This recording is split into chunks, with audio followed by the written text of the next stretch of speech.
జై శ్రీరామ్. ఈరోజు నేను మీకు మటన్ కర్రీ చేసి చూపిస్తాను. అయితే ఏమైందంటే నేను కుక్కర్‌లో చేసి చూపిద్దాం అనుకున్నాను. కానీ రైస్ కుక్కర్‌లో చేయాల్సొచ్చింది. ఏంటంటే గ్యాస్ అయిపోయింది.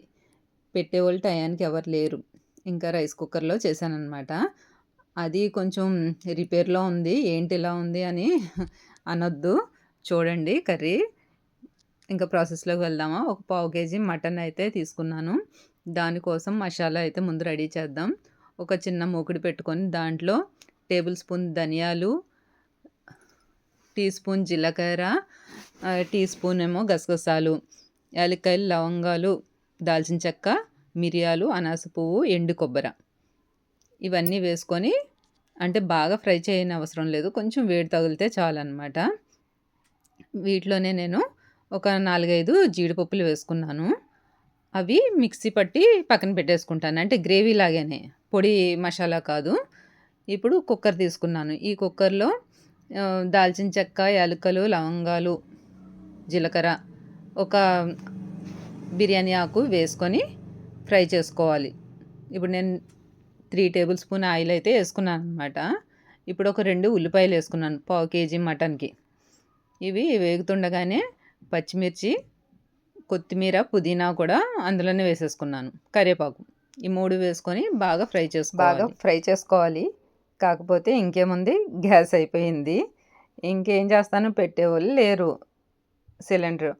ఇంకా రైస్ కుక్కర్‌లో స్టార్ట్ చేద్దాం అనుకున్నా. మటన్ అయితే నేను ఎప్పుడూ చేయలేదు. కర్రీస్ అయితే చేయలేదు మ్యాక్సిమం రైసే చేస్తాను.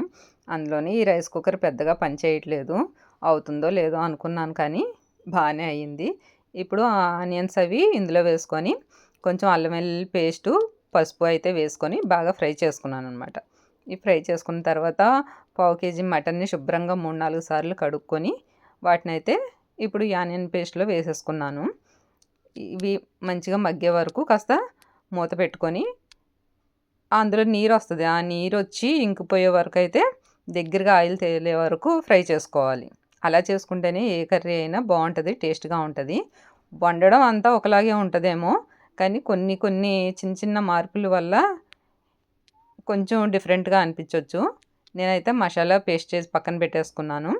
ఇప్పుడు ఇందులో మనకు కావాల్సినవి వేసుకుందాము. 2 టేబుల్ స్పూన్ అయితే కారం వేసుకున్నాను. కొంచెం కారం పట్టే వరకు బాగా కలుపుకోవాలి. ఇలా కలుపుకున్న తర్వాత ఇందులోనే ఒక టమాటాని పావు కేజీ మటనే కాబట్టి నేను ఒక టమాటా వేసుకున్నాను. టమాటాని కూడా చిన్నగా కట్ చేసి వేసుకొని అది కొంచెం మగ్గే వరకు మూత పెట్టుకోవాలి. ఇలా మగ్గిన తర్వాత ఇందులో ఇలా అయితే బాగా ఆయిల్ తేలే వరకు బాగా కలుపుకొని ఇందులో మనం మసాలా పేస్ట్ చేసుకున్నాం కదా, గసగసాలు, ధనియాలు ఇవన్నీ కలిపి ఇది ఒకే పేస్ట్ వేసుకుంటే సరిపోతుంది. నేనైతే దానికి సరిపడగా పావు కేజీకి మిక్సీ పట్టిందంతా అయితే వేయలేదు, సరిపడగా వేసుకున్నాను. ఇది మొత్తం మిక్స్ అయ్యే వరకు కలుపుకొని మూత పెట్టేసి ఆ గ్రేవీ కూడా కర్రీకి పట్టే వరకు ఉంచాలన్నమాట. ఇలా అయితే మసాలా అంతా దానికి పడుతుంది. వెంటనే వాటర్ వేయకూడదు. ఇలా మసాలా అంతా పట్టిన తర్వాత మనకి కావాల్సినంత వాటర్ వేసుకోవాలి. నేనైతే కాస్త ఎక్కువే వేసాను. ఎందుకంటే రైస్ కుక్కర్లో కదా, ఇది కూడా సరిగ్గా పని చేయట్లేదు. ఎలా అవుతుందో తెలీదు. ప్రస్తుతానికైతే బాగానే ఉంది. ఇది వేసుకొని నేను ఇలా దగ్గరగా అయ్యే వరకు ఉడికించుకున్నాను అనమాట.